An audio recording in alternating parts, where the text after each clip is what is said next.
evening, everybody. It's Diego Dandy in the Bronx. It is 8:06 p.m. Eastern Standard Time here in the Boogie Down Bronx, and I have a very, very special guest, my good friend Loren, aka Enlightened by Bravery. How are you doing today, Loren?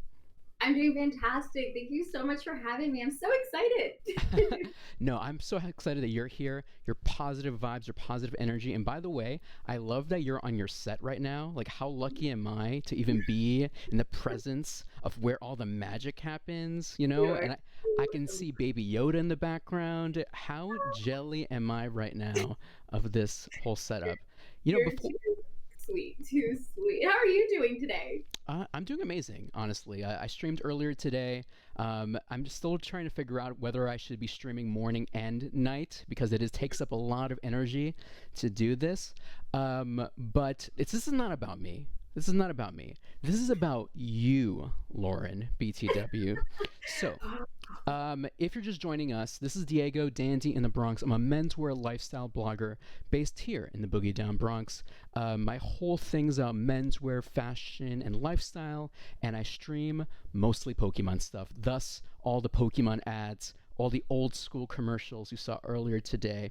But today's guest is Loren, aka Enlightened by Bravery, who is an amazing content creator who I met, I don't know, over 9,000 years ago at this point. I don't remember when we met.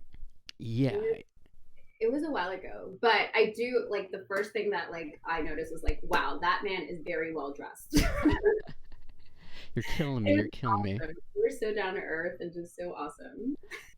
Yeah. So yeah, I do remember we met at an event a couple of times, and but yeah, we just kept in tabs. And when I started pivoting into Twitch, you Mhm. were one of the first people that I realized that was from my, I guess, Instagram cohort that jumped on Twitch. So I really wanted to learn more about what you were doing. You know, how did you first of all, how did you even discover Twitch in the first place? Because even today, I think a Mhm. lot of my own audience and even fellow content creators have no idea what Twitch is. But before we even get deep down into this, Loren, who the heck are you? So, hi everyone. Thank you so much for joining us today, everyone in chat. I saw a few people in there. My name is Loren or Loren, either or, and I am from New York City. I am Brooklyn born and bred and currently living in New York City. I run a lifestyle and adventure, well, I would say a travel and adventure. Well, no, it's wellness and adventure now. Blog called Enlightened by Bravery. And I've also started my journey here streaming on Twitch end of last May, which is so crazy to think about.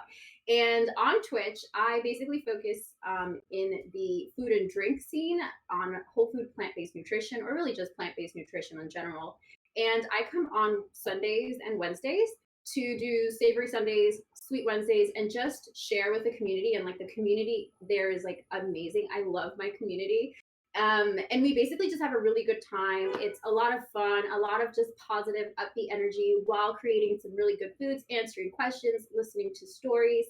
I went to school here in New York City as well. I studied marketing and advertising with a minor in French. And then after I graduated, I joined the fashion industry. So I worked there for about 8 years. I can't believe that.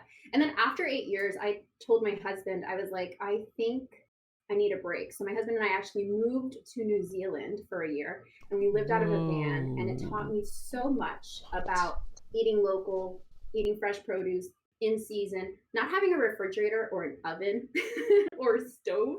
Really taught me a lot about just like really consuming what's good in the moment, what you feel, listening to your body. And it brought me to where I am today. And then about 2 years ago, I took a plant based nutrition course through eCornell and the T. Colin Campbell Center for Nutritional Studies. And that's where I spent a couple of months really diving into plant based nutrition. And it's been amazing, and I love being able to come on here on this platform to share what I've learned and continue to learn with everybody here. Okay, first of all, you lived in a van? That is wild. That is crazy. How long was that? It was about 10 or 11 months. It was 2 years ago. I think now, 2 years ago. Yeah, yeah, What, yeah. wow. I don't even remember. I feel like ever since, the pandemic happened, you're just like, what day is it? I don't know what day. But no, it was great. So my husband and I moved down there. We were able to get this visa, which not a lot of people know. So if anyone, different countries have different age requirements, but what we did was a working holiday visa. And basically, if you were under the age of 32 and below, British Commonwealth countries will grant you a visa for you to be able to work up to 6 months in a year and actually holiday or vacation there for a full 12 months. And so we applied, we got accepted, and we went there. And I was like, okay, I'm going to go and do marketing. And then just like, it's so interesting how life works, because you were like, okay, like it was the city, Auckland was developing faster than, it can keep up itself. And then we ended up just like, you know what, let's just start touring the country, maybe 2-3 months. And then we got it in the first month, and it was a bug. And like living in a van and buying like a carpenter's van and converting the van and like buying lumber and upholstering everything by hand and buying a foam mattress and Lumber. Oh my God. it was just a blast. I learned a lot. That's quite the experience. Now, okay, so that's where you got involved with, I guess, whole food eating. Is that what you mentioned? Like that's how you got like interested in that? Like why? Not So why whole food? Why that type of why that. diet? I guess or whatever. Yeah. Yeah, exactly. So prior to that, I was lactose intolerant, and I was dealing with so many ailments. Like when I say I was spending thousands and thousands of dollars a year on doctors, it was thousands and thousands of dollars a year. I felt like I was working to pay my medical expenses, and I didn't quite understand what was going on. And then finally, through lots of tests, they were like, oh, you're lactose intolerant. So I spent about a year and a half not consuming dairy, with the exception of a very aged Parmesan cheese, because that has like, the drier the cheese, the less amount of like lactose is in it. So that didn't bother my stomach too much. Secret cheese. Okay. What's the name of Yeah, the cheese again? Parmesan cheese, like aged parm, at least Okay, 10. gotcha. Oh yeah, because I was saying Parmesan cheese. I've heard about this. This is not a rare cheese or something like that, you know? Yeah. No. Parmesan cheese. That was like my go-to. And then little by little, I would indulge in like ice cream, and things like that. But then I would face the consequences. And you did have things like lactate out there, but they never seemed to work for me. And so at one point I was just like, you know what? Like, it's not worth it. I'm just going to like wean myself off. So it took like about a year and a half, 2 years for me to be able to do that slowly but surely. And then it turned out that I was then gluten sensitive. Anytime I had bread or pasta or rice, like I would like puff up, and I would be like, what is going on? This is not normal. So I spent a lot of time at doctor's offices also for that. And then at that point I was like not having dairy, not having bread. And then I was just like, well, what is life? And then I turned to fish and seafood, and I was like, oh hi. And then I went pescatarian, because while I was consuming like beef and chicken while I was lactose intolerant, I think I overdid it, that my body was like, hit the brakes. Like, listen to me when I say maybe don't eat too much of it. So slowly I ended up giving up. Well, not giving up, but just like kind of like listening to my body and be like, you know what? I don't really need to eat beef that much. I don't really want to eat chicken that much. Turkey, things like that. And then I moved to the seafood. And then after the seafood category, when I was in New Zealand, that's about the time, that's where I was at. So I was not really consuming much bread, and not consuming much dairy either, but I was like pescatarian and trying to eat grains and foods. And then it wasn't until I came back to the US that I took this course, and it made sense that like my gluten sensitivity was coming from me not really having enough fiber in my diet. And so I went ahead and I started consuming whole wheat pasta, whole wheat bread, brown rice, all these things where the fiber hasn't really been like peeled or shined away and taken away. Those things never really got me puffy. It was just like a normal, like after you have a really good meal, you have like a tiny tummy, and that's fine. But that taught me a lot, and yeah. Did that answer the question? No, you totally answered the question. And but by the way, like everyone, welcome to the chat. We have some new people in the chat, by the way, and some raids as well, and some hosting. So mega appreciated. Uh, uh, by the way, it's Loren. Was I pronouncing your name wrong the whole time? No, Kill. no, Oh my goodness, no, no, no, Loren. Oh, no. I feel like when I introduced myself to you, I said Lauren. And you know what? Honestly, I was named after Sophia Loren. My dad was like, I love that actress. And I was like, okay, she's beautiful. gotcha. And yeah, anyway. And then it's interesting because when I was younger, people would call me, like, I have some cousins that call me Loren and some cousins that call me Lauren. So it's always been this way. Anyway, and then when I started on Twitch again, well, when I started on Twitch, people are just like, no, we want to know your real name. And I was like, well, really, it's Loren. And then so I've just been like adapting. I was like, you know what? I'm Loren. All right, Loren. Well, my bad. I think it's important to be able to pronounce people's names correctly. It's very important. I've been the victim of that many times as well. Like my human name, Diego. And I've definitely been in situations where I've been called Diago, many combinations of those things. So I completely understand what you're talking about. If you're just joining us, this is Diego Dandy In The Bronx with Loren, enlightened by bravery, wellness, food, travel, content creator. She was just telling us a story about how she lived in a van down by the river. No, not down by the river, but she lived in a van, and that's how she developed figuring out what were her food issues, I guess, and that the culprit was dairy. That was the culprit, right? That was the way you figured out that was the bad guy in your diet. Dairy and processed foods, super processed foods. And it made me realize that, when I ate fresh produce, because it's like the most beautiful. I don't know if anyone's been to New Zealand, but like I highly recommend to smack my head against the light. I highly recommend it. It is such a cute little, it's like Canada before Canada was big, like Canada, like maybe 200 years ago. Everything is so innocent, everyone's so nice.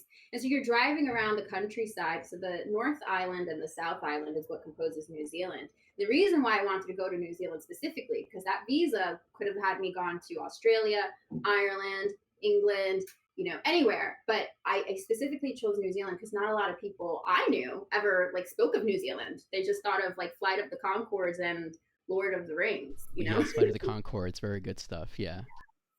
But anyway, so very hilly, the North Island, and very mountainous, the South Island. And so we spent about 10, 11 months just traveling all around the two islands, and we saw a lot. And you can be driving down a path and you have like farm stands, and literally it's like honesty box, like, they're tomatoes, they're fresh things that people grew, peaches, you just grab it. And that like enabled us to eat super fresh, and less processed. And I learned that I was like, hey, when I eat these more fresh things, I'm not experiencing as much hurt as I did prior. So that definitely helped inspire as well. That's amazing. And also, I want to give more shout outs to Preacher of Valor. Thank you so much for rating us once again with your crew. Mega appreciated. Today we have Loren, aka Enlightened by Bravery, food, wellness, travel content creator, telling us her journey, figuring out how that dairy is bad for her, like living in New Zealand for a bit. Okay, so the reason I wanted to bring you here in the show today was because we have a lot of fellow content creators, fellow aspiring streamers, fellow inspiring social media enthusiasts who are trying to get out there. And I really love your pivot from Instagram content to Twitch content. Now, a lot of people don't see that a lot. They usually see people start on Twitch or YouTube or whatever. And actually, that's another question I want to ask you, why Twitch? But can you please tell us, first of all, why you started blogging? Why are you called Enlightened by Bravery? And why did you go on Twitch? Yeah, great questions. And hello to everyone who is new. Welcome on in. So why I started blogging and why Enlightened by Bravery. So Enlightened by Bravery is a brand that I started about now 6 years ago. And basically, I was going to work, and after work I was taking the train back home, and I was crowded in this, like, it was like peak traffic rush hour, right? It was crowded in this thing, and I had to cough. This sounds so basic. Follow me, okay? I had to cough, and I was like tightly set in between few people, and I was like, oh my god, if I cough, people are going to like look at me. What are they going to think about me? They're going to start to judge me. Like, it was like there's no space for anyone to cough. And so I held in my cough. It was like a little like tickle anyway. And so I held in my cough, and then all of a sudden everything turned tunnel vision, and I felt my heart start racing like a bazillion miles per hour. I felt like I was having a heart attack, and I was like about to die. Oh I my quickly God. got up. I exited the next stop, which was luckily like 2 stops away from where I was living at the time. And I called my husband, and I was like, I don't know what's going on. I feel like I'm going to pass out. I'm overwhelmed, like super exasperated. And he was like, just go somewhere air conditioned, because it was like in the middle of summer. He's like, maybe you're overheating like a computer. And so I went into a local Walgreens, which is like a national pharmacy brand here in the US. And my dad called, and he's like, throw some water on your head. And I did that. And everyone finally met up with me. I was super pale. My hands were frozen. I was experiencing a panic attack. Like literally, I've never had this before in my life. Literally, I was not able, at the time I lived on the 4th floor and the elevator was down. I think one of my uncles or somebody threw me over their shoulder and had to carry me up 4 flights of stairs because I could not walk. It was so debilitating, and I did not know what was going on. Whoa. And so from that point, I was then scared. I was scared of the world. I don't know what happened, and I don't know how many of you have experience with panic attacks, or if you know someone who's had a panic attack, but you feel very lost, and you don't know what's going on. And so I stayed home for 2 weeks, not by choice, but because I just could not open my front door. It was absolutely scary. Like I would open the front door and scream and cry, and I didn't understand what was going on. And I looked out my window, and I would be jealous of people being able to just walk on the streets. And it was really, really interesting and weird and confusing. And so what I did, I was like, you know what? I think this is the universe and like my body telling me, slow it down. So I took a piece of paper and pen, and I wrote myself a letter. I was like, dear Loren, you're scared. This is real. What you're going through is real. You are afraid because of X, Y, and Z. In that moment, I realized that I was really living of all my life to other people's, like, what they wanted from me or what they expected of me. And I never was able to really express myself, be my true self. And so it prompted me to start a blog called Enlightened by Bravery, because I realized that in order for me to move forward, I need to be brave. I need to start saying no to things that I really don't want to do. I need to be able to really start experiencing the life that I want to experience. Because at this point, I was in corporate. I was just following, a path that was preset for me. The things that I wanted, I was shoved to the other side. It was just very overwhelming.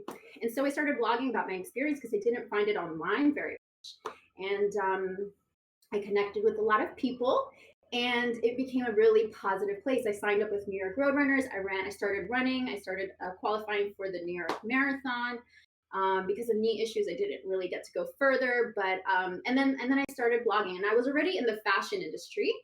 And at that point, I went ahead and I started going to Fashion Week events because it was natural. And I started blogging. I started working with brands, and it was fashion content. And then from there, I was like, you know what? But I really love exploring. I really love travel, and I really love food. I was going through that journey simultaneously as well, and that's what my blog really grew up to do.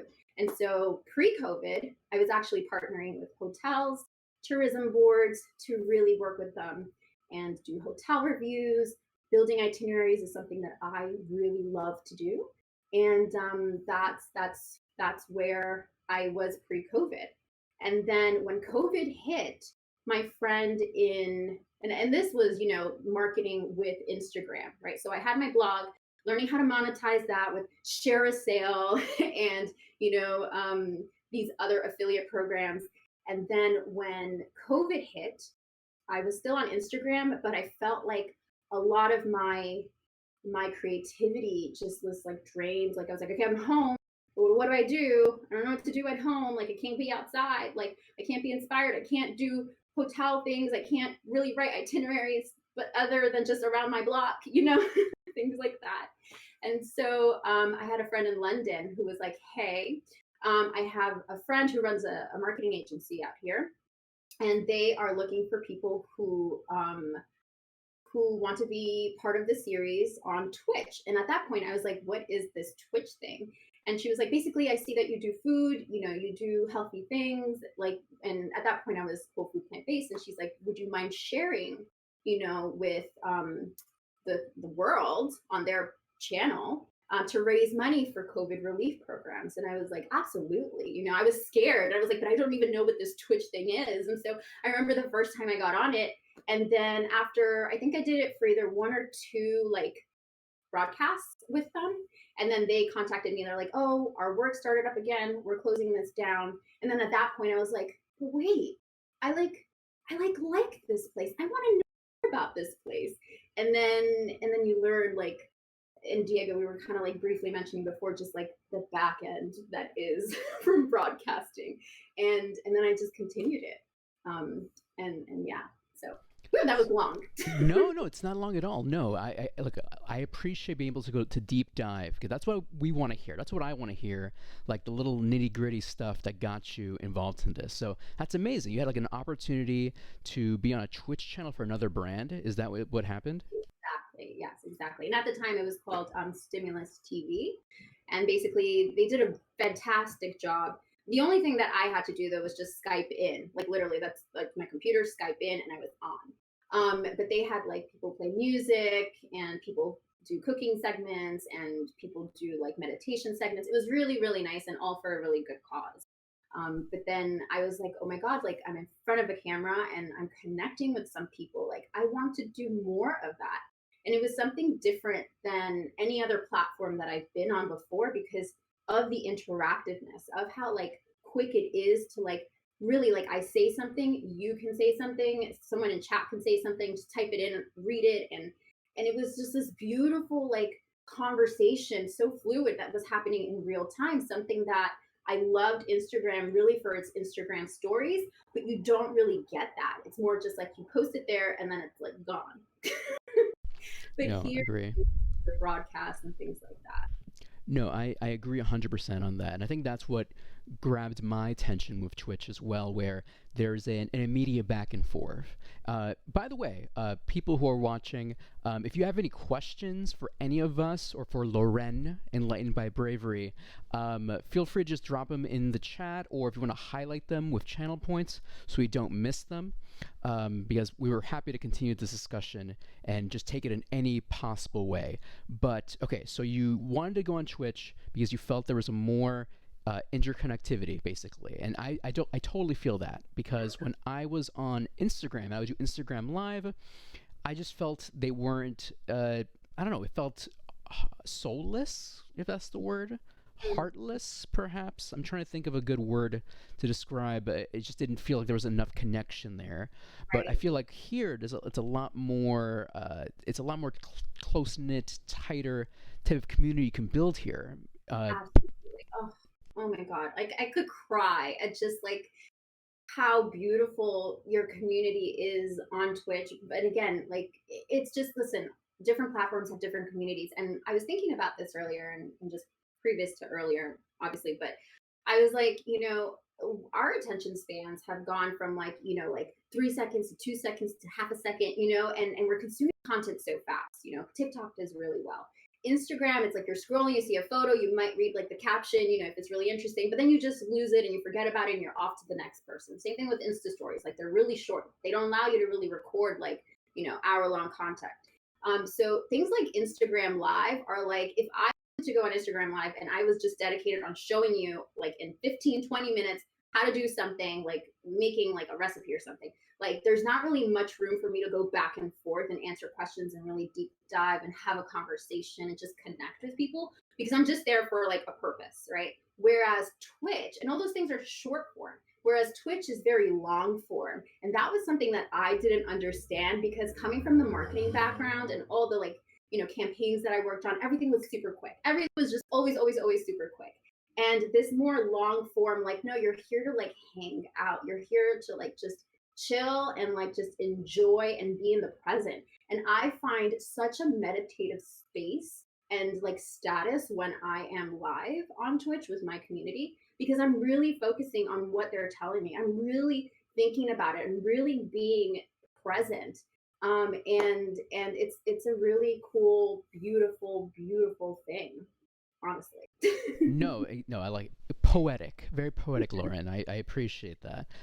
No, that makes perfect sense because I feel that um, it was very transactional. I guess it feels on Instagram very fleeting. And nowadays, I feel like less people they're just going through their feed and trying to grab someone's attention on Instagram. It's getting more difficult every day, because you're just going through infinite pictures, like to be honest with you, sometimes I don't even read comments anymore, unless I like the person or something like that, But I feel like at least with Twitch, it's a connection. You have to sit down, you have to watch, you get to engage, like you're here, we're talking, Yeah, and like we have more people that can join in the conversation. It just feels a lot more interconnected, I guess. Um, absolutely. we have actually DJ Roots, which is a fellow creator who is a DJ, and he actually streams he streams his DJ stuff on Instagram, and he's doing it on Twitch as well. And he asks a question, Loren, how have you pivoted your brand blog in the last year, since we're coming up in a year of lockdown and quarantine? And how have you, like, I know you've definitely joined Twitch, but how have you, I guess, shifted that content creator stuff since a year of being locked down? Yeah, that's a really good question. And congratulations to you, DJ. That is so super awesome. Um, it's a really good question. I think it's part experimenting, and it's also part frustration and part learning. So it's like a three-part thing.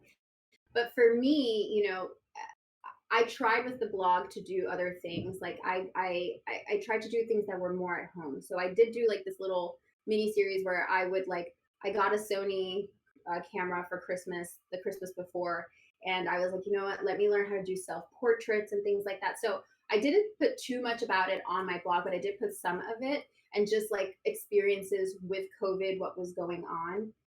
In terms of Instagram, I really went ham on that point, like on that platform rather. I really was like, I'm working every single day. You're gonna watch me work out, and this is what I'm eating, and this is what I'm eating, and this is what I'm eating, and look at what I'm doing. And after a while, I just felt like, oh my god, I was just like we were all inside like this box, which was our home, and I was like, I kind of got burnt out.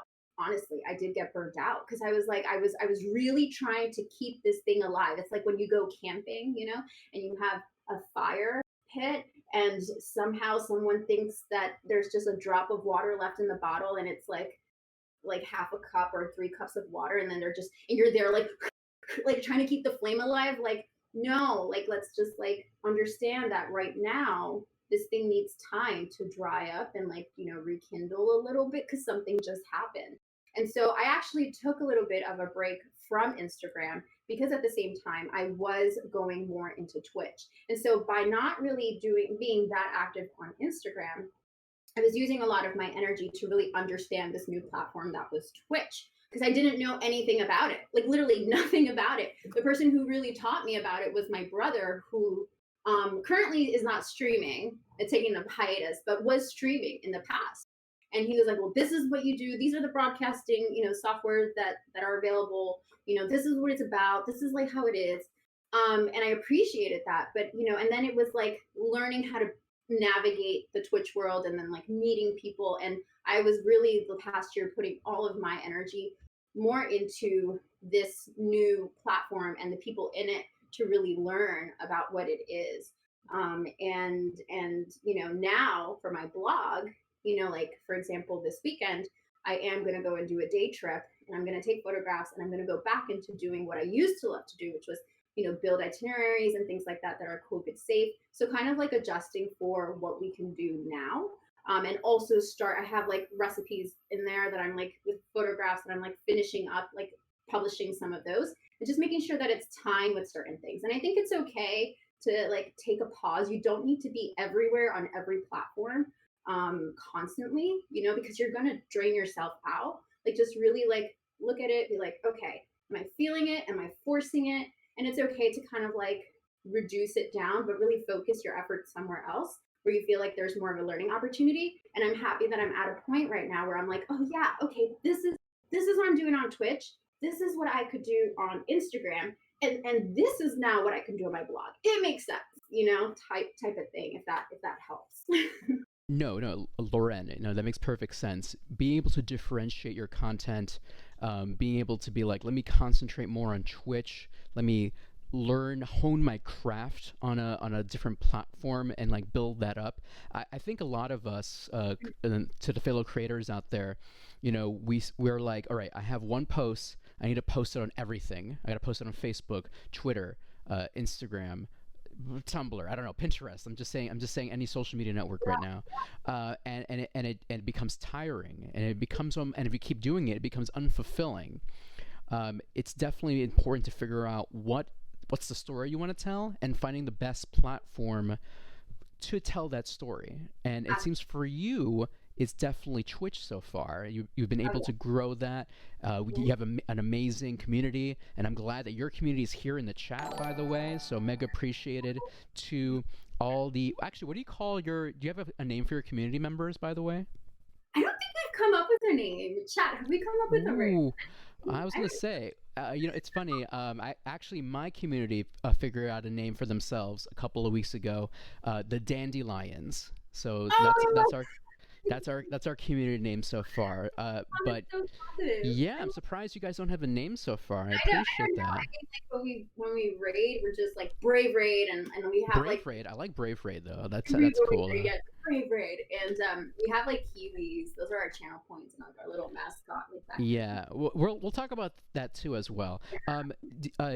DJ Rudes, by the way, I use my same profile picture in all my channels, so do not feel bad about using the same avatar. It's about differentiating the content on different channels. If you want people like, especially I know you do music content, maybe concentrate on Instagram instead of doing your live streams on Instagram, maybe just cutting down small clips or something like that, doing Instagram reels of your music on Instagram, and then doing the full on DJ sets on Twitch, and then having your audience be like, hey, if you like my music, see the full show on Twitch. Like, don't try to give all your, I can't think of a good word for this, but like don't give it all on the first date. I don't know. That sounds terrible. That's the wrong way to think about it.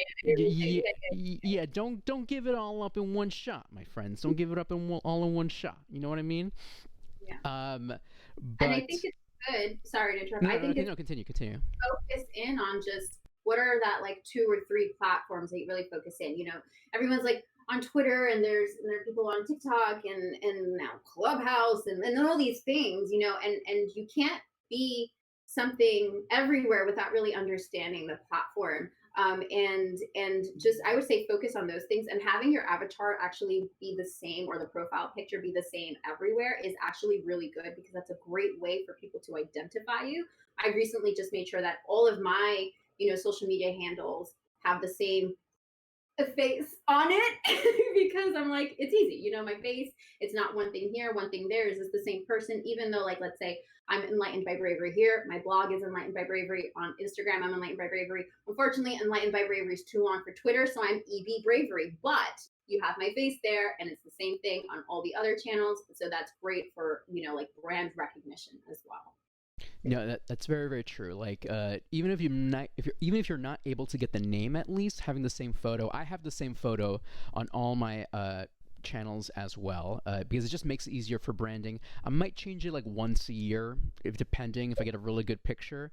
But 99% of the time, every channel has the same photo, because that's your brand. Whether it's your logo or a headshot or like a cute photo of the side face profile, Enlightened by Bravery face, or whatever, whatever works. But yeah, Pokemon Noob 69 says, by the way, if once you make it feel more like a job than a hobby, it makes it less fun. Remember, you're doing this because you actually like it. You actually love what you're doing. You actually care about what you're doing. Like, I wouldn't be in the fashion world and talking about Pokemon if I didn't care about these things. I love these things. And Loren wouldn't be talking about wellness, travel, lifestyle, food if she didn't care about that. Actually, good segue. Loren, how did you figure out you were passionate about those things? Oh yeah, great question. It I think it comes more to thinking about, like, if you take a moment right now and you're like, okay, if I have free time, what is it that I do with my free time? And for me, it was always like, if I have free time, I'm researching and I'm doing deep dive researching into like what new hotels are out there, boutique hotels. That's like what I love. And what are great restaurants and who's opening up here and what are some awesome activities and how can I connect all of this together and how can I make a day of it and how can I story tell?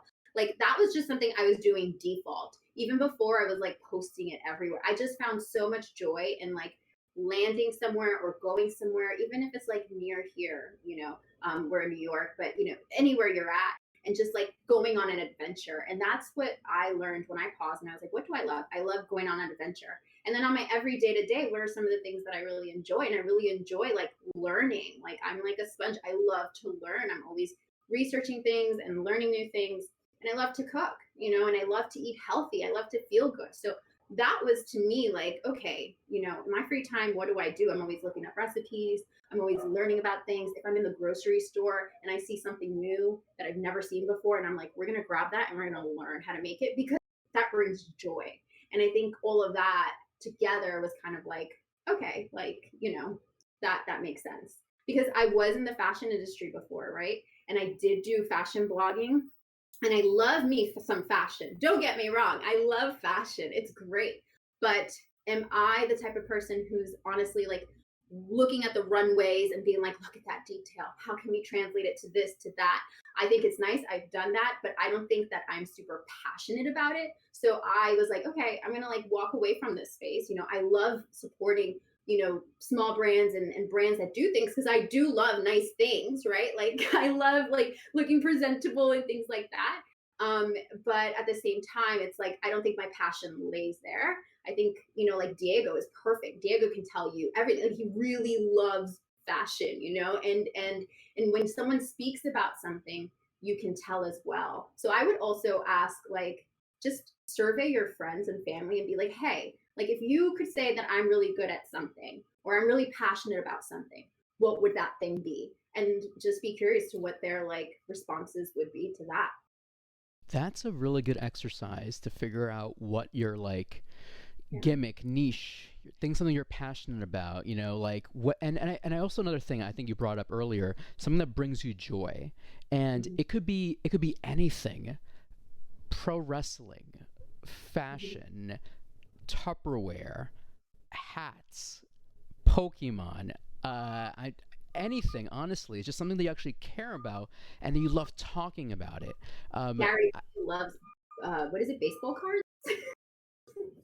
Go like classic old school baseball cards. Like, tell me about all the tops, the upper decks. I need to know everything about that. If whatever you want to be a content creator in, or you want to be an influencer in, whatever, talk about something that brings you joy, that you're passionate about, something that you just can't shut up about in the best way possible. You know how Loren, have you ever been in a situation where you start geeking out about something and then you Absolutely. get embarrassed about it at the end? Has that ever happened to you? Absolutely. A lot. Yeah, and I feel that if you're talking about something that you get embarrassed about, that's a good sign. That's a good sign that's something that you actually care about. And here's the thing. If you feel embarrassed about something that you're talking about, first of all, the person who's listening to you, they're not being supportive then in that case. They need to be supporting what you actually care about. And then that's how you have to find a community that also supports that passion, that love, or whatever you're talking about. Because if you don't, then it sucks. Like, if I have no one to talk about Pokemon about, or talking about menswear suits, you'll go crazy. You'll go insane. And I've been very lucky to find those people around me in my community. And Loren, you've been lucky to find that in your community as well. Now, Loren, as a person who is on Twitch, can you tell us a little bit? Because, by the way, my friends, everyone who's watching, Loren's background is her Twitch stage, her Twitch area, your kitchen, like this. That is amazing. Can you please give us like a mini, just a mini tour like of what you have behind you? Yeah, sure. So, interestingly enough, when my husband and I came back from New Zealand, we were like, all right, of all the places, let's go back home to New York City because my husband's also from New York. And we're like, all right, let's like just, I love also networking and I love just meeting people, talking to people. I love people. And I was like, great, like, I'm gonna like, settle like, people and he's gonna like do things for his business and we're like we're not gonna need that much space because we're not gonna spend a lot of time at home, so we're just gonna get like a small 1 bedroom studio apartment. And so that's what we ended up getting, and then COVID hit and we're like, so we're spending a lot of time together here. But and it didn't bother me and I learned to love it. Actually, is that my kitchen is actually, if you can see here, my pointing, yeah, my kitchen is literally just this section here. Like when we found the apartment, it was literally just I have a cabinet on top and a cabinet up there that I think was a microwave. I don't know if you can actually see it, but anyway, I just have 2 cabinets, and then under here I just have a sink and a stove. And we ended up buying a kitchen island, which is right here. And the kitchen island is actually what helps a lot with just if you have a small space and it rolls, which is nice. And this is kind of like where I just cook. I stand behind there. And then those are just kind of like we have little fun like channel point redemptions. We have people who subscribe, who gift sub, who just like are amazing to the channel, and then we like draw pictures and things like that. And then here's my little baby Yoda. I And love that. this is what we do. And I think, I lived in a van where I didn't have much space. And this really was like, you know what? Good job. Good job for doing a lot in a little space. And I love it, actually. I love the tiny kitchen. I really do love it. I was about to say, you make that tiny kitchen look like a million times huge. It's the freaking TARDIS in there. It looks bigger in the in there. So it's like crazy. That's amazing. Being able to take advantage of your small space to make it look huge. When I watch your streams, I think you have a freaking giant freaking kitchen that you have access to all these tools or whatever. But you fooled me. Uh, but another thing I want to point out is I love the gimmick that you have on your wall where you mentioned about your subs, your points, the little kiwis there. Yeah. What was the inspiration of using that as almost like not, Mascot. yeah, mascot, and then like being able to give that's a one way to shout out your subscribers and followers and stuff. Yeah, exactly. I mean, I so the kiwi comes from my time in New Zealand. I grew such a fondness for New Zealand. I'm actually writing a book about, my adventures and experiences and learnings from a New York City girl being tossed out into like the hills of sheeps and the mountains of just mountains. That is New Zealand, living in a van for a year and how different that was, and the lessons that I learned from there. And the kiwi is actually the national bird of New Zealand. And I wanted to kind of build a tribute to that because and have that as a reminder to me of like, okay, like all the things you learned, keep going forward. And so these are our little brave kiwis. And I just love that, like, I'm always super grateful, for even just, any time that you spend in chat, like that's your time. And I'm so super grateful for it. And someone like, subbed or anything like that, like I made these little kiwis, printed them out, and I was like, no, I want this to be visible. And so I would take it, write your name on it, and put it on the wall. And I love it. And a lot of people are excited about it. They're like, hey, kiwi. And I'm like, yes, you do get a kiwi. And it's honestly just a lot of fun. And it's just just an extra way for me to say like thank you because I'm really thankful. No, that's amazing, and I love that idea because it builds up engagement. Someone gets excited to have their name written on the wall. I've been doing something similar on my channel where if someone's subbing and whenever I capture a new Pokemon, I'll name it after them. I've been doing that recently, but okay. Hey, look, you having kiwis and having their names on it—that's cute. Who cares about what I'm doing? Like, look, what a great way to engage your audience, make them feel that they're supporting you, supporting your brand, and just building up a community that way. That's amazing. Yeah.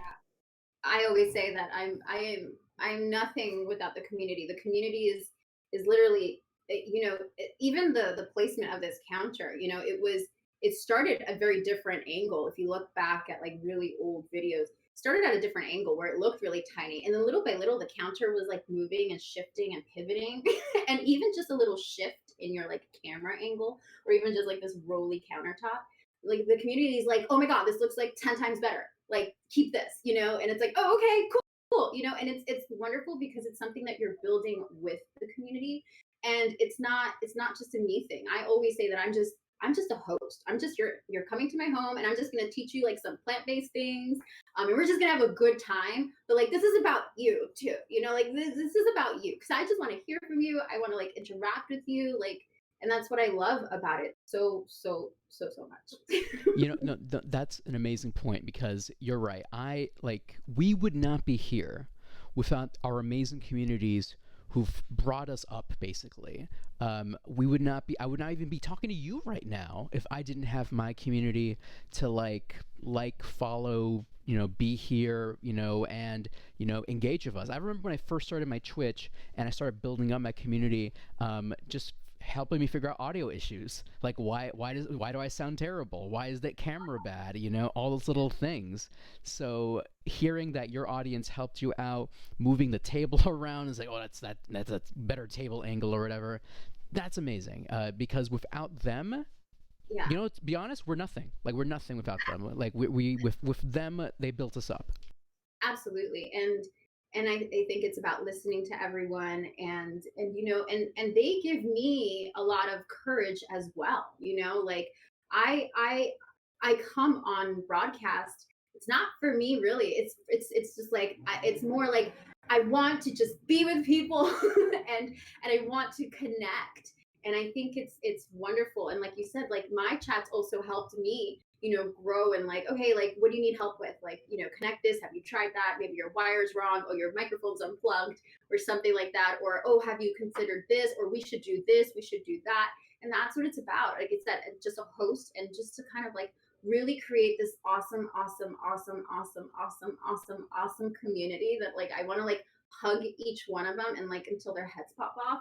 It's just, My God. they're so sweet, and how generous the community is too, and not just money, but with their time and attention, and it's really, really, like I feel so blessed. Like I'm like, this can't be real, pinching yourself, you're like, this can't be real, like this is actually a thing where I can come on and just like do what I love and just be who I want to be. And I think that's one of the biggest things that I learned is that, on different platforms, I was always very like, not different, but just like, you have like a side of me, And I really felt like with Twitch, like the community really allowed me to be me. So if you come into my stream and I'm jumping around and I'm holding Baby Yoda and I'm tossing him up and people are screaming at me because his eyeball hits the ceiling that I'm somehow abusing Baby Yoda, I'm literally being myself, and that is like such a big freedom, and it's a supportive group of people who are like, you're weird, but we think you're okay, and I'm just like, oh my god, it's like you find this like community that I didn't really find too much elsewhere, because I kind of felt scared, like on Instagram, like for me to just be like, blah, blah, blah, like to me to just be like, oh my god, people would be like, what, who is, but like slowly but surely on Twitch, I'm just like, blah, and they're just like, it's another day in the EBB world, and I'm like, yes, and that's giving me the confidence to kind of like move that along to my other platforms and just be like, da da da da. No, you're absolutely right. Da da da da, left and right. You're right, because on Instagram, I always felt you have to be a curated version of yourself. Like, you really can't be the zany character that you are. I'll do a little bit more of that on my Instagram stories, but for the main in-feed post, you got to be like super serious, hardcore, perfect, hashtag ready, caption ready photo. It, Comments, be there to do it because the algorithm, blah blah blah. And you're just like, I just want to just post this and like be done. yeah, honestly, now, like post-pandemic, and especially now, year 2021, I'm letting go more of that and trying to be way more casual with my content on Instagram, because like I just realized, like, especially being on Twitch, like that's not completely me. Like this version is actually me, and being able to find people that like me and for my Yeah. suits and for my Pokemon, but liking me for me is an amazing opportunity. Um, yeah. Sorry, I just lost you there. Can you say that again? I just said absolutely. I 100% agree. And even like me, and I'm sure you as well, you see how I was on Instagram, and probably when you tune into Twitch, you're like, oh, is this the same person? And likewise, like I've seen you, I've seen you at events, and I've seen you on Instagram as well. But then like when I started watching some of your streams, I'm like, oh my god, he's like, like I want to see more of this. And it's difficult to do that sometimes on such platforms that just need to be so super perfect, like Instagram, like it has to be good because you're competing with other things and no one's going to care and this and that. And meanwhile, when you're on Twitch, it's like you really learn how to think on your toes and roll with the punches. Because like things can happen, things fall all the time in my kitchen. If that was like on an Instagram live, I'd be like, like it's okay. But like now, like my chat created this cliff counter. So this is like the edge of the thing is the cliff. So anytime something falls off my counter, they're like, oh, cliff counter. I think we're like at like 114 or something like that. Yeah, 114 things have fallen off. But it's okay. I'm just like, this is me, like this is what happens in life, and we're gonna laugh about it. And next time I reach, 200, they have like some sort of punishment. The first punishment for 100 was me eating a jalapeno, and they're like, stop dropping things on the floor. But it's just all around awesome, and I really like encourage people to like who really want to like start streaming to just go out there and do it, like and really just and it is scary at times, like sometimes I still get nervous. I'm like, you know, um, but it's so rewarding, and I really felt so much love and feeling of what's that called when you feel like you're there and it's good to be there, and like inclusive, not inclusiveness, like accepted, like you're just accepted. Accepting, yeah, no, 100%. Yeah. By the way, thank you, chat, for letting me know. I just re-enabled the channel highlight message rewards. I didn't have them enabled. I just add them back on, so now you have them. Take advantage of them to ask questions. So please use them. But you're absolutely right, Loren. Being able to be your, I guess, your true version, I guess the right way to call it or whatever, and just feeling comfortable and then meeting new people and just being able to just have fun creating Mhm. content, talking about things you love, and putting on a good show for people, making people feel good, bringing value, just having fun, And Yeah. I think we've lost a lot of that, especially on Instagram, where we were hardcore in, because it's just no longer fun anymore, in my humble opinion. Sometimes it becomes more work because you got to get that perfect photo, versus on Twitch, it's like, yo, we're gonna hang out, we're gonna have, we're gonna just Yeah. shoot the crap and hope for the best. Yeah, no, it's like having like house parties all the time, and just like chill house parties, and you're just like hanging out with your friends, And it's not to say that like, who we are on Instagram is fake by any means, right? Because like that's still a part of us. But I feel like it's not allowing us somehow to really like expose who we are here on Twitch, which is something that I'm still navigating, because I'm like this is really interesting. Like, why do I feel so comfortable here, dropping things on the floor and having eulogies for things that I burnt, versus on Instagram. And I think it also has to do with, like Facebook became very much pay to play, where you needed to pay in order for you to be seen. You could have 1,000 followers, but if you post something organically, it's not going to be seen unless you pay $25 for an ad spend. And then finally, you'll reach like 75% of your followers. Instagram is kind of like that as well, by Facebook. Like you also do have that pay to play. So you see a lot of like, brands like really pushing the ads and things like that. And it is hard. It's very hard. That's why, a lot of people say grow more organically. If you are an influencer somehow, like in the professional world as well, like I don't know if you do much on LinkedIn, Diego, but LinkedIn is great. Like articles, like blog posts that you post and things like that, or even videos. You have professional people who probably dress up every single day, and LinkedIn is still super organic, where you don't need to pay, and your things do get seen.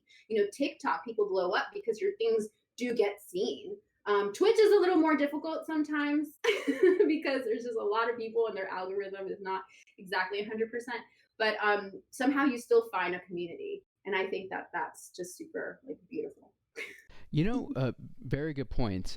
Actually, we have a question. Do you have a fire extinguisher, Loren? Do you have a fire extinguisher? Is this an inside joke from your community?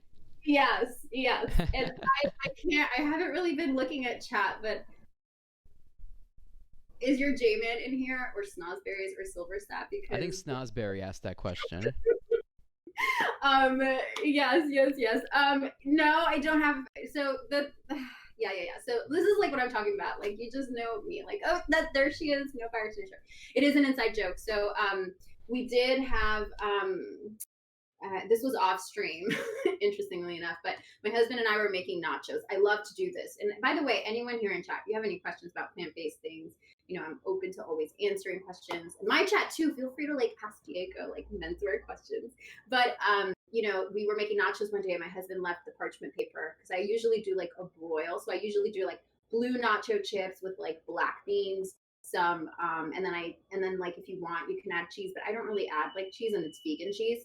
Anyway, and then I like to toast it a little bit, and then on top add like a deconstructed guacamole. So you would have like guacamole, like mashed avocado, and then tomatoes and onions and cilantro and like hot sauce, and you eat it, and it's so filling and so good. And my husband actually like left the parchment paper too high to the broiler to get it like crispy, and the the oven like there was like a fire inside the oven, and Jeez then Louise. smoke was coming out. And the following day, I was like, "Oh my god, chat! You won't believe what happened." And I like go and I show them photos, and they're like, "So there was a fire, and you were taking photos. Like, did you use your Well, you gotta fire?" make some fire. You gotta make fire content, right? Like, obviously, you gotta make fire branded content. And it's just such a natural thing for me to do. Like, I just take photos and videos of everything. Anyway, and they were like, "Do you have a fire extinguisher?" I was like, "No." And they're like, "How about you order one?" And I was like, "Yeah, I'm gonna do that." And then it's do you know how many fire extinguishers there are out there? I probably should get one. Is there a fire extinguisher brand we can work with? Is there a fire brand? Is there a fire brand that would like to sponsor the hopefully never happening fires? Yo, look, Loren, we gotta monetize the hardcore out of you, all right? If I need to see fire extinguisher brands. I need to see like mask brands, glove brands. Everything needs to be sponsored. I don't understand, fire detector brands. I don't know, fire. What do you call those things that detect fire? Fire, those things. fire alarms, Those fire. You're right. fire You're right. alarms. Yeah. You need those brands to represent you, because those are perfect ways to integrate your brands. What if they all sent like their own fire alarms, and then we press the button to hear what the sound was, and you can make like a little music jingle, or we listen to which one we would love to hear scare us in the middle of the night, and that's the one we choose. You just mentioned something that's kind of like I was actually I was watching a stream earlier today of a person who does electronic music. You ever heard of this genre called chiptune music? You ever heard of this chiptune music No. before? So basically, it's people who use old video game systems as instruments. So basically, a Game Boy, and using it to make music. So I was imagining, now that you mentioned that, we need to find someone, a chiptune artist, to make music on the smoke detectors and make some jams. And There's some, obviously, the best jams is the best smoke detector, obviously. obviously amazing. It's genius, genius. We have a question from Georgia Man, I believe. Is that how you pronounce the name? Is there a particular dish that you have not made on stream yet but really want to? Is there any like secret food content that maybe is too difficult that you haven't really explored yet, Loren? Very good question. Thank you for that question. I would say that when I first started streaming, I really started just doing things that I knew how to do already. Like, I would make notes for myself underneath the camera, and I would be like, the ingredients, like step one, do this, step two, do that, step three, do that. And it was very structured and I did it. But, there are only so many things that I know how to do, without repeating. Or, there are only so many things I know how to do without repeating. That this was even a big thing for me. Like sometimes to just go on to chat and be like, I have a recipe today. I've never tried it before, but we're going to try it together, because it's like, oh my God, like I want to be able to teach and learn and share and all these things. But I found the beauty of doing it together with people. So, there are lots of things like the community likes to request certain things. I think it's just timing the gathering the ingredients together and then just be like, okay, do it, and then we'll just do it together. And it's really awesome because, everyone has different ways of cooking things and doing things. And the chat will come in and be like, well, I usually do it this way. Like, or what if you do it that way? You can do that. Someone told me the other day, they were like, oh, if you want really ripe bananas, just throw them in the oven for a bit. And I threw them in the oven. I'm just laughing because Did that work? it it did. It made it softer. It did brown the things, but I think maybe I did it wrong. I don't know. I think I threw away too much of like it secreted like banana juice, which was really sweet. And I was like, I don't need this, and so I threw it out. But I'm very upfront about what I do know though and what I do not know. And if I don't know about it and I'm doing it on stream, then we're learning together. But there isn't really much like I'm working on something behind the scenes. And then, I'm going to share with you. I think it's more of like, let's do this together. Or like, if I know something, and the recipes usually are like, actually a good example is like, someone mentioned, oh, maybe you should make maybe you should make jerky out of mushrooms, like shiitake mushrooms. And I'm like, wow, that's a big thing, and I think that it's really cool to kind of just do that with the community, like especially when you're doing Twitch, which is super long form, right? So it's like learning about it, like bouncing off ideas off of each other. And then I feel like, maybe once I get a handle of it, then I can like make a little video and shoot that out somewhere else and maybe have that as a blog post, like my experience and things like that. But for the most part, they're just things that I do every single day. Maybe like if I stream twice a week and I cook like 5 days a week, there are things that I'm learning along the way. And if there is something that I just happen to do because I remember how to do it, and I'll be like, oh gosh, guys, I did this and I really just want to share this with you, then I'll do that. But it's a bit of both. No, that's amazing. Okay, so I need to know, like, in that case, obviously, have you ever botched a recipe? Was there ever been a situation where you like messed up on stream? I don't know. Is obviously I know you're perfect 24/7, but do you ever like a little glitch here and there? Who doesn't love extra cinnamon in their banana walnut muffins? And then when you go to try it and realize that you didn't use cinnamon and you used cayenne pepper, like Wait, that, whoa! That's quite the mix up there. they look the same in the dark. Yeah, it was very interesting because I was like, these aren't hot. And then I'm like, oh, they're hot. But yeah, there are lots of times. I remember one time I made polenta on stream, and I've made polenta many times before. And for some reason, like I just threw the polenta in there with the water. I was like, it can boil together. And everyone was like, no, you boil water first, and then you throw the polenta. And I was like, no. And then like I tried it the other way, the right way, and then we're like, let's compare the two polentas. This is like a science experiment. So it's kind of just like, yeah, I've totally like messed up on things. Like I said, things always fall on the floor, but it's good, and I'm hoping that people really learn. People are coming to me and saying, hey, like I tried this and I'm doing that, and like I took your advice and this and that, and that makes me so happy because it's like it is like a food cooking stream and show, but it's really like it's just a great place to come and like have like just entertain each other and just have a really good time. No, and I think that's the most important thing. Just having fun, having a good time, and being able to take maybe negative things and just flip them around, or just making everything a good time, regardless. Because at the end of the day, y'all are just having fun, right? And I think it's super important to laugh at yourself, right? Not to take yourself so seriously. And that's one of the freedoms that I found here on Twitch. Like on other platforms, if I did something as a mistake, I'd be like, oh my God, I have to delete it. How many people saw it? I can't do that. I can't do this. Here, it's more like that's what I was saying when I meant like you roll with the punches and you're just accepted by who you are. And it's like, I'm human. Of course, I'm gonna make mistakes. Of course, I'm gonna have like days where my brain is is just not there, than other days. But somehow we always do end up making some really, really good things. And I love talking to people. And it's not a channel where it's like, we're only plant-based here, so meat eaters, like, go away. A lot of people actually who follow and are part of the community are meat eaters and pescatarians and things like that. And I love going into other people's streams that are, doing like, chicken pot pies and things like that, because there's always something to learn, and it's always about the person as well. So I really love that, and I think embracing that is a good thing, because there's only one you. There's only one you, and so if you try to be like everyone else, there's already someone else, but there's only one of you. And I think just really honing in on that and just accepting that and like having fun with that is totally okay. No, that's a really good point.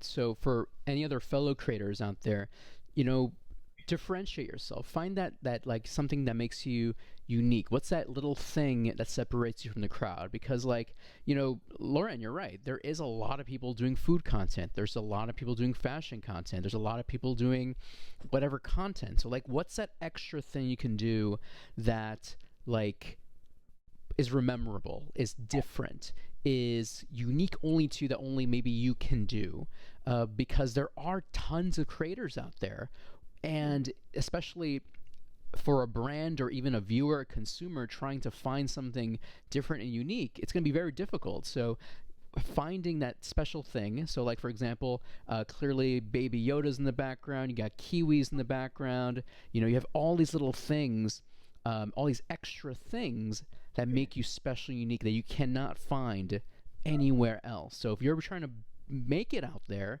what's that special thing? What's that extra je ne sais quoi that you Yeah. need out there? Yeah, and I think it ties back to, and I'm so sorry if you're hearing like beeping in the background. I think there's like a truck that's collecting garbage.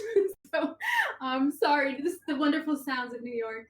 But I think back to a question that someone asked earlier, like saying like, okay, like I feel like it's starting to become like work.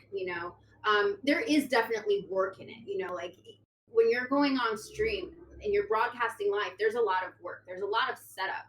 I have microphones that I have to make sure are always charged. I have to connect them. I have to make sure they sync and the thing isn't too high. I have lights that I have to set up. I have lots of cords that I need to make sure that they're plugged in, because when I'm not broadcasting, this is my living area. So unfortunately right now, everything has to be set up. I have to make sure that I have the ingredients. I have to try to have an idea of what I'm doing, and I have to just really, it's a lot of preparation. There are alerts that come on screen. There are things that you're researching all the time and trying to develop. You're also like, I went on Discord. I never knew about Discord, and I'm trying to like, also have a nice like community conversation there, where people can just come and just like post something, and we're always there 24/7, even though we're not 24/7 on stream. But I think that the passion that you have for it and you just being able to be you is what keeps that momentum going. Because the moment that you're trying to be like someone, your inside, like your body, mind, and soul, they're smart, and your heart, like they know that that's not you.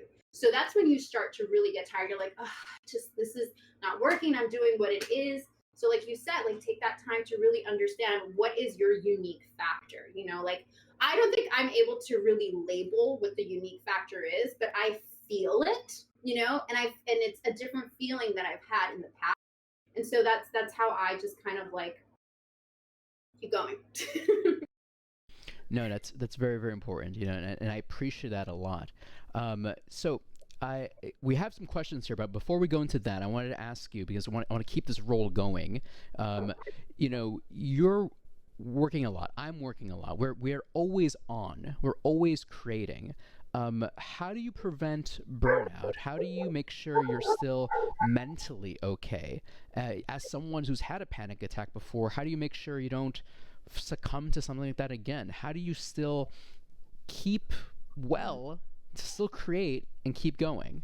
Absolutely. That's a great question. And I think it's really important to check in with yourself and really understand how you're feeling. So when I first started having my panic attacks, I was like, I want to do this as natural as possible, and so I was like, what do I need to do? I started doing yoga. I started meditating. I started journaling. I started eating better.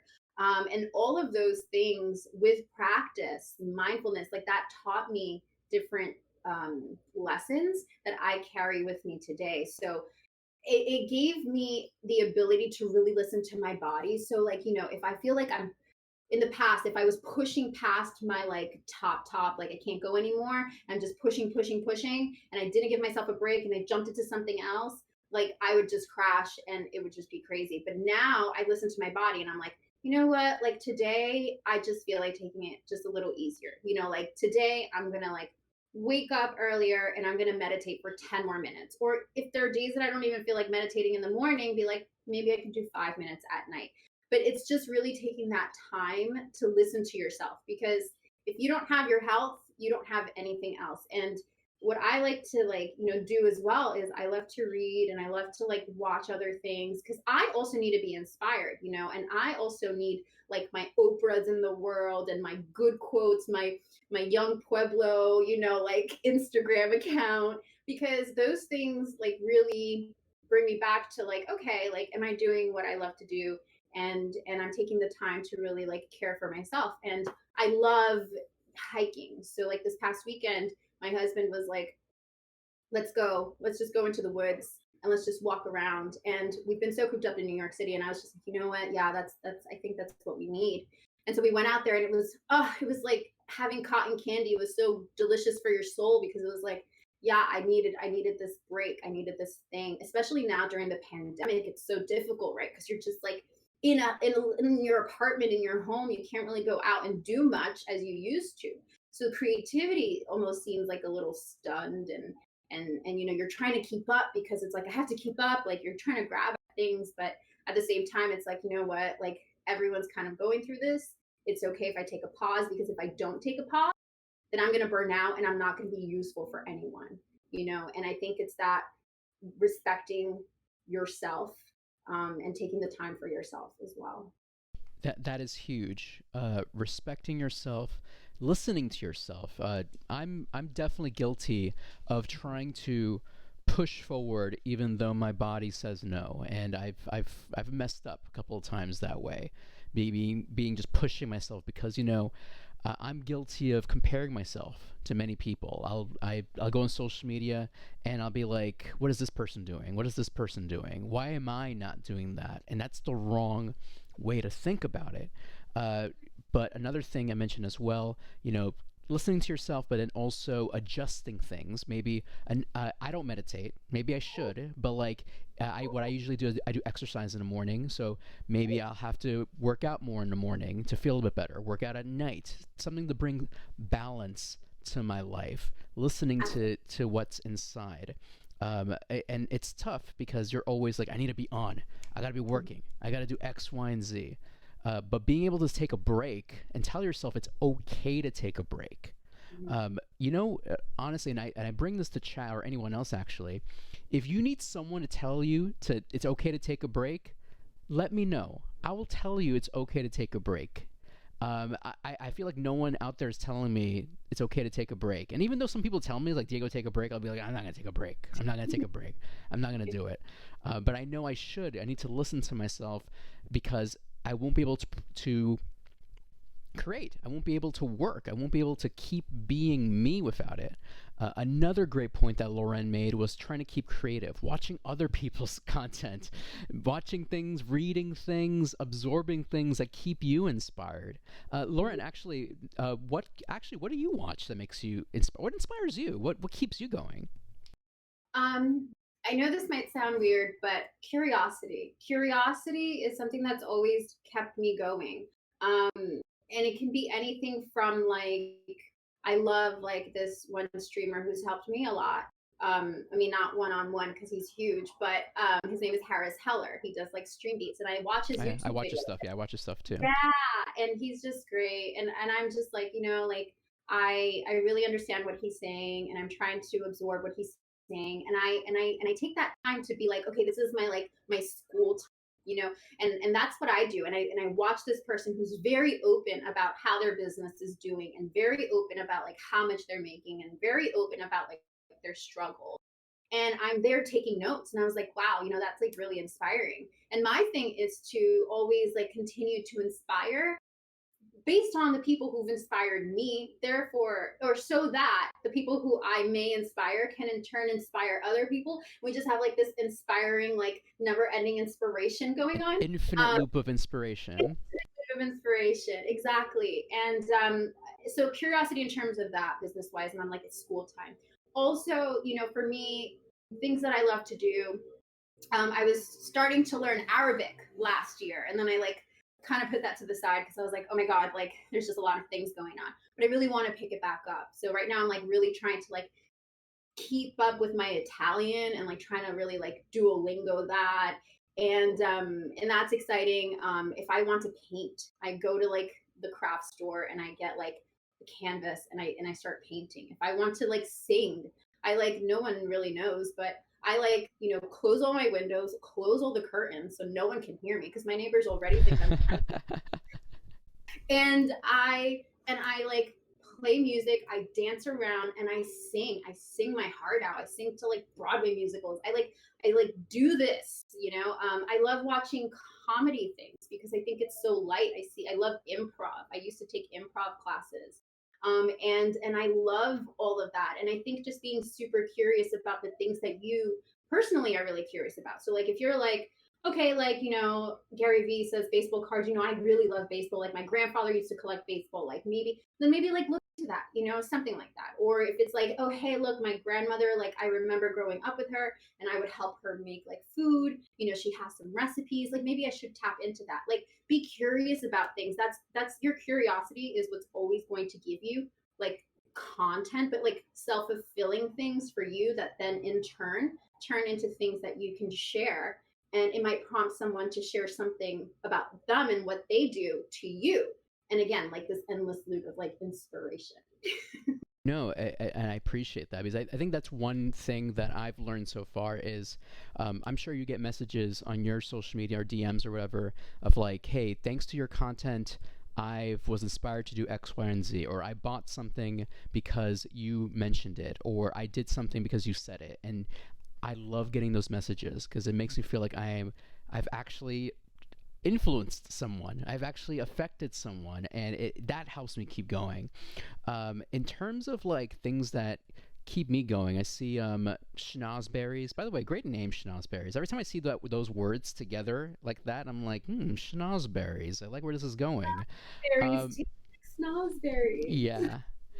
What is my favorite hobby? So, you know, honestly, before I even got into fashion, I loved tech.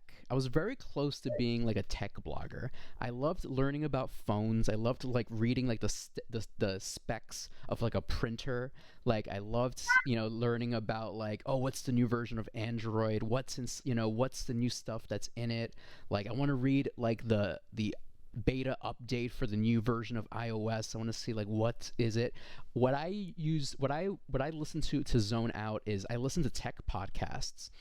There's one called The Verge where it's just basically just like news about what's happening in tech, and the characters on the show, like they're really like fun to listen to. So that helps me to learn about what's happening in tech. It helps me zone out, and you know if even if and it's something I love. I need to know about what's going to be the rumors for the latest iPad, or I need to know what Tesla is going to be doing. Bitcoin, why are people talking about Bitcoin? Like all that stuff, I love to absorb because it helps me zone out. It helps me have fun. Can you imagine having fun? What is that, having fun? And it helps me zone out. And my other hobby is which I'm talking the most about in Twitch is, you know, my love of Pokemon right here. So I want you to meet here menswear Pikachu over here. You have Baby Yoda. I have menswear Pikachu over here, who is my buddy here. I'm actually trying to work on a cosplay of this Pikachu where all I'm missing is the glasses. Oh, Oh, thank you so much for the subscription, Schnozberry. Mega appreciate it. Aw.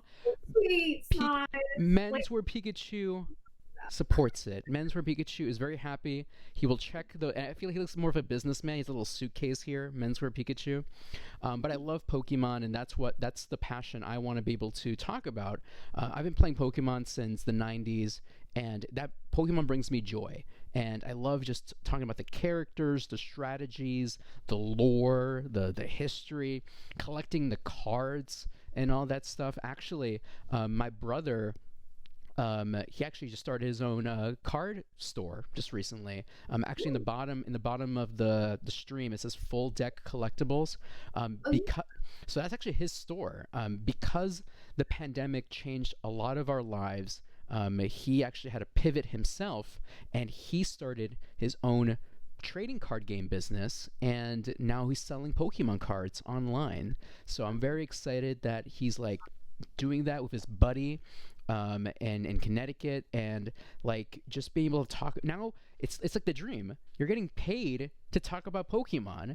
You're getting paid to do that. So um, when I'm not on social media, when I'm not doing Twitch, I'm like absorbing tech content. I'm absorbing Pokemon content. I'm like watching like YouTube videos of like who would win in a battle, 100 lions or all the Pokemon, like stupid videos like that, like stupid theory videos. So that keeps me going, honestly. yeah, and it's something that is actually fun, right? And you're spending the time for fun, and you're tying that back into what you do, for full time, and I think that's super important. I mean, that's like a great thing if you can like do what you do outside of like working hours, whatever, and you're absorbing all these things, and you can bring it back, and you have such excitement and such enthusiasm, and you want to share it, and you're able to like connect that together with what you're currently doing. It's amazing. It's amazing. And I think, I always say that I'm obviously like the pandemic's been like crazy, but I always say that the silver lining was like really being stuck at home to really have these opportunities to be like, you know what? Like, who am I really? Like, and when everything's stripped away from us, like, what do we have? And what can we create with what we have? And being on Twitch and getting to find a community on Twitch has been the biggest silver lining and the most like blessed thing, to happen to me in a very long time, because it's like, wow, this is like super super amazing, and I get to just be who I am, and I get to like, share random things that happen even in like the confines of my home, or just really outside the home for now. But and people can also do that as well from around the world, and I think that if you're able to do what you do on your off time and bring it into your full time, it's only going to keep you that much more enthused about what you're doing. Yeah, I think that's a big thing too. That this helps me, like, it encourages you, and you get to meet new people from around the world. Actually, when you brought that up, I was like, because of Twitch, I've been able to meet people in the UK. I've met people in the Netherlands. I've had people in my chat from Australia. People I probably would never have met if it wasn't for doing Twitch. Mm-hmm. Snozberry's asked me what's my favorite Pokemon game.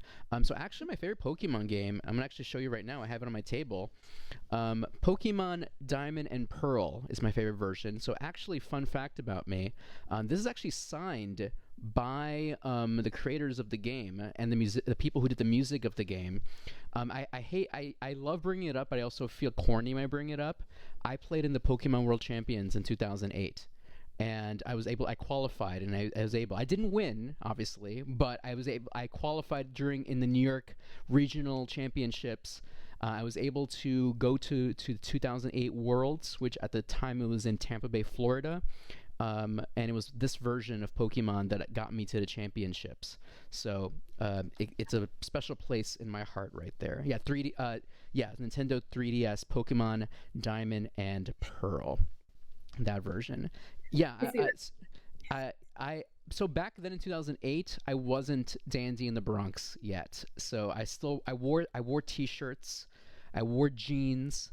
I wasn't that guy yet. It was only a couple years after that where I started becoming more Dandy in the Bronx. But I have worn suits before at Pokemon tournaments. So there you go. I'm that guy.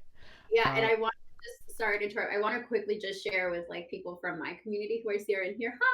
For those who don't know, Diego actually were you a preschool teacher? yes, yeah, I was a preschool teacher. Thanks for reminding myself. I'm trying to remember like on my own history. But yeah, I used to be a preschool teacher before I jumped into this. Yeah, and part of him really embracing like the dressing up and really going on it, and his love and passion came from, like the little kids in school had to wear uniforms. And I think I remember you telling me, Diego, like this little kid was like, Mr. like, why don't you have to wear suits but we do? And you were like, you know what, like why not, like why am I not wearing a suit? Like I if you get to dress up, like I should be there as well dressing up, and I really enjoy it. It was something Oh like my that. god. No, no, oh my god. Are you interviewing me, Loren? That's not that's this is you're on Dandy in the Bronx. I'm supposed to be I'm interviewing Enlightened by Bravery. What are you doing? But since you brought it up, of Yeah. course, I'll tell you. I'll tell you. But yeah, I used to be a preschool teacher, and what actually got me into dressing this way was actually my students, because at my school, my students all wore uniforms, and especially as a Latino, a man who's a teacher, there's not a lot of us out there.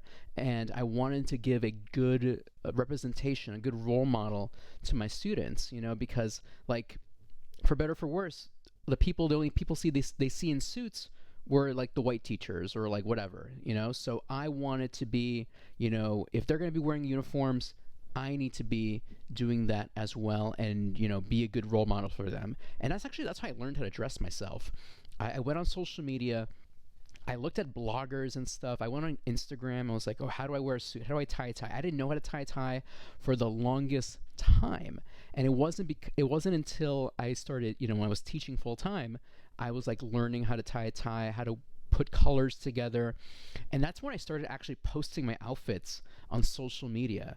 That's when I joined Instagram. I was like, oh, I'm going to post my selfies, my suit outfits on social media.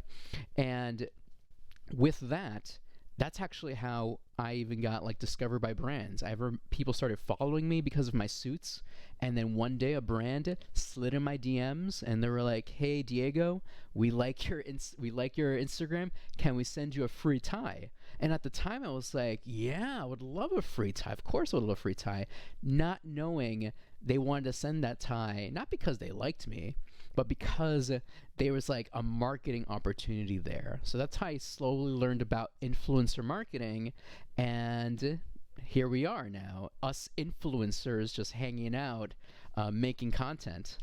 Yeah. No, thanks for sharing your story. I think it's great. It's great. And I wanted my chat and everyone who's new here to Dandy in the Bronx to really hear about that too. No, Because it's I really appreciate it's that.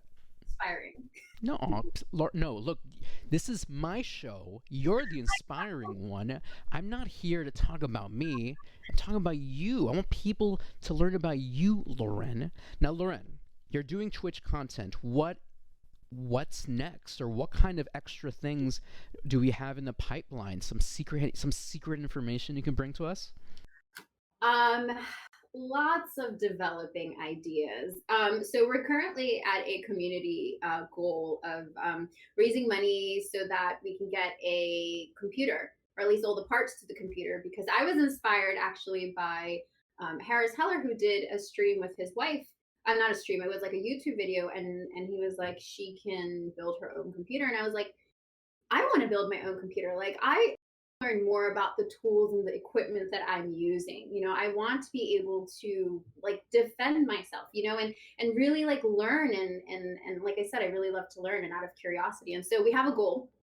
And once we reach that, we're going to order everything and we're going to stream live building our first. Oh, stream PC. That's gonna be epic. Oh my goodness. I'm excited. I'm excited, and I'm gonna do research on it, and I'm gonna like consult with everyone, and anyone who wants to help. And I think it's great to do it live because it's like the support systems there, especially after I learned that you can actually break it. But that's a side story. And so I'm really excited to do that. And then the things that can open doors, from there. Like right now, I only have one USB port because I'm just using a laptop, like a little small One USB port, everybody. One for universal serial bus, everybody. yes, yes. And so having more USB ports is just going to open up lots of different things. And then, the laptop can only handle so much like memory usage and lots of like, CPU usage. And so with a bigger, computer that's more capable of doing these things, I'm really excited to like do lots of fun things. Whether they're like using green screens and making it more interactive. I have lots and lots of little ideas. I also want to start, branching out into YouTube, but just putting some things up on YouTube. So I still am the explorer at heart. I do want to do more IRL streams, especially as things open up back up again. So like tomorrow, we are actually doing an IRL stream. We're going to be down by Freedom Tower. And I think it's supposed to be snowing, so that's going to be really interesting. And we're just going to be walking around New York City, showing New York City, hitting up some spots safely, and just checking the views out. But usually I stream today, like around this time, and we do our Sweet Wednesdays.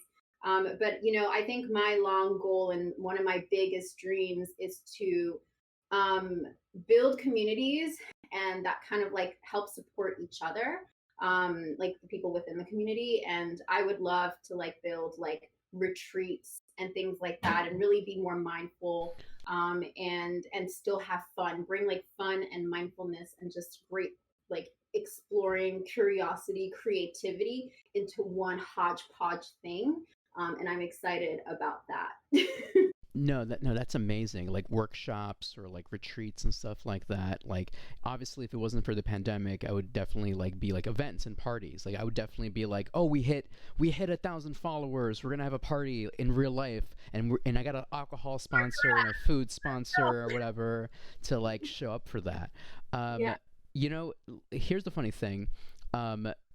You stream your entire show off a laptop, right? Yes. Or I'm when I watch your stream, it's very well done. It looks really cool. It has all these graphics, all these overlays. In my opinion, it looks cool. Your soundboard is on point. The fact you're able to do all that off a laptop, I can't even imagine what you're going to be doing with an actual computer. Like, are we even ready for that? It's going to be like different camera angles. Is there going to be like a freaking like what is going to be happening here? I have so many ideas. I have so many ideas. I actually, so my brother for Christmas gifted me a Stream Deck, and I've Ooh, only Stream Deck. Yeah, nice. yeah. So for those who don't know, Stream Deck is kind of like quick shortcut buttons to do things. And when he gave it to me, I started to cry, and I was like, because I was like, oh my god, you like believe in me, and that first of all is like crazy, and second of all is like, oh my god, and then I was just like, oh, but I can't use it because I only have one USB port, and that's just to my camera.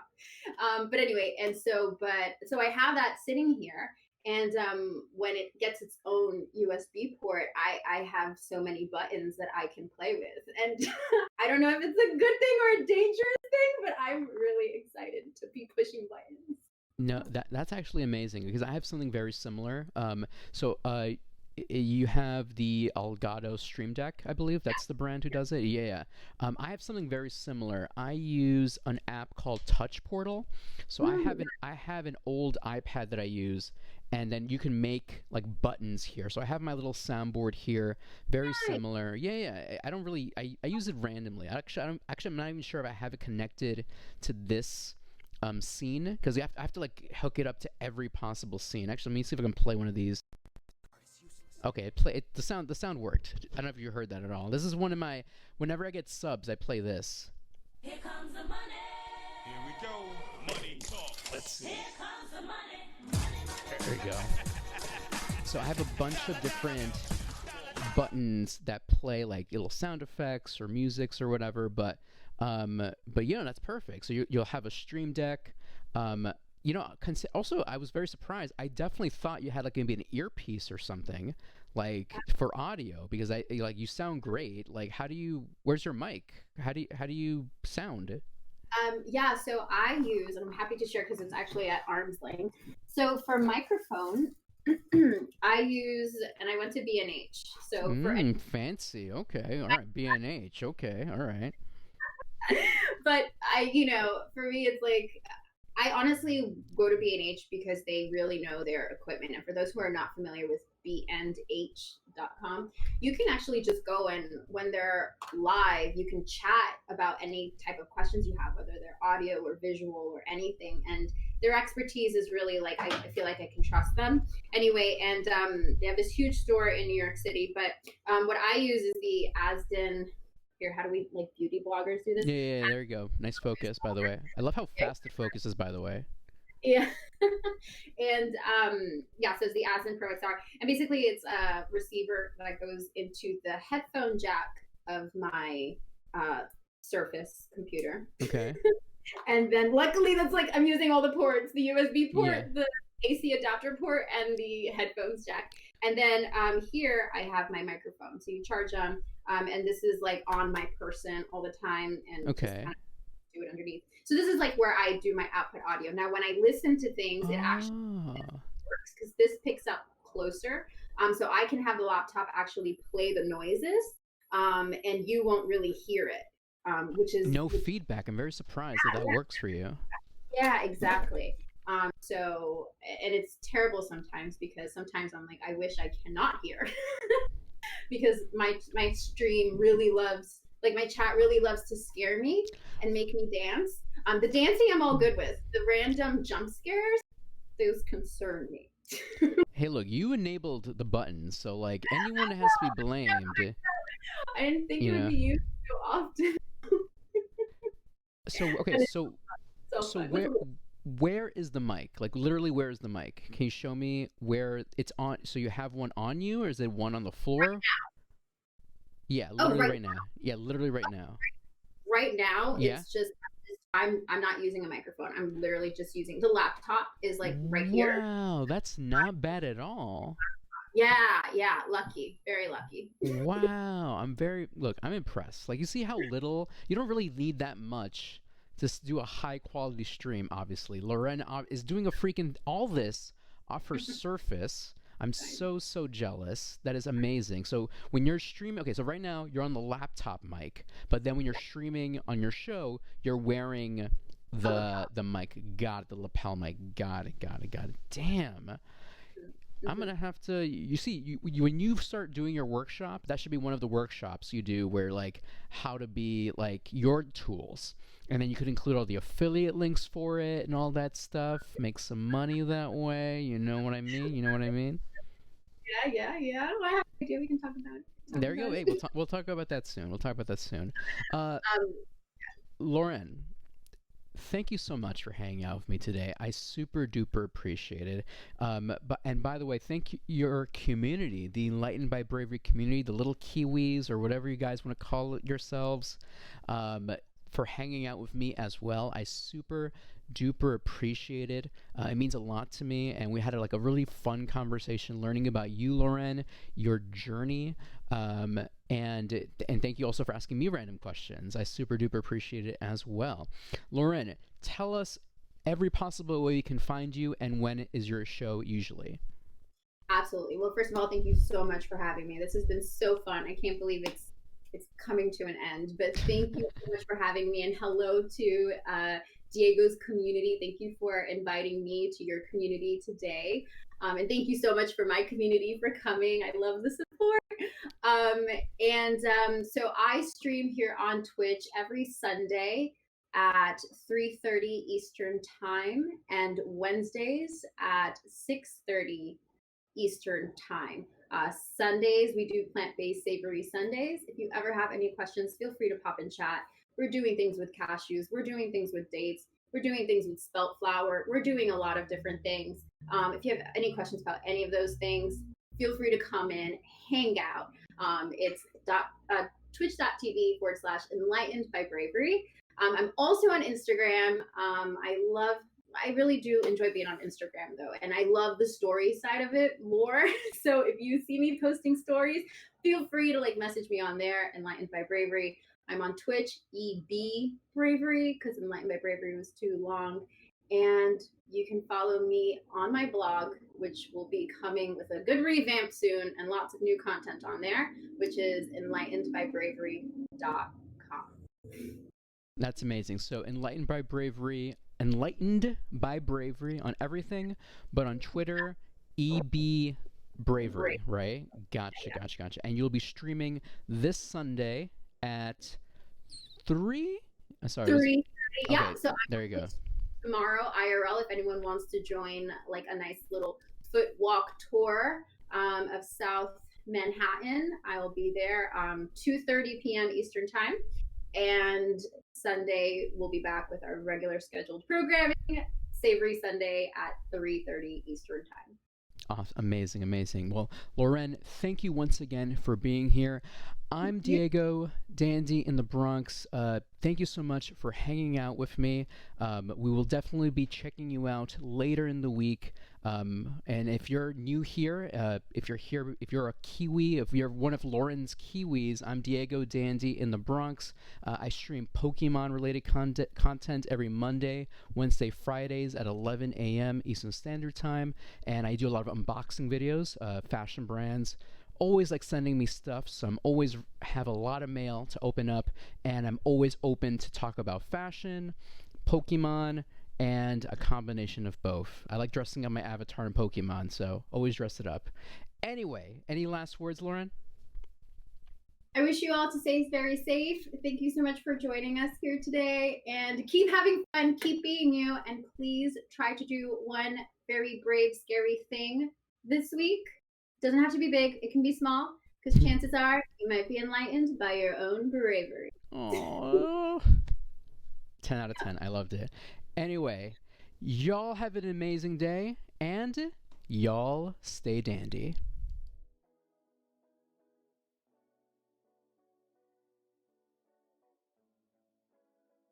Is about, at least to the 8-year-old set in this country.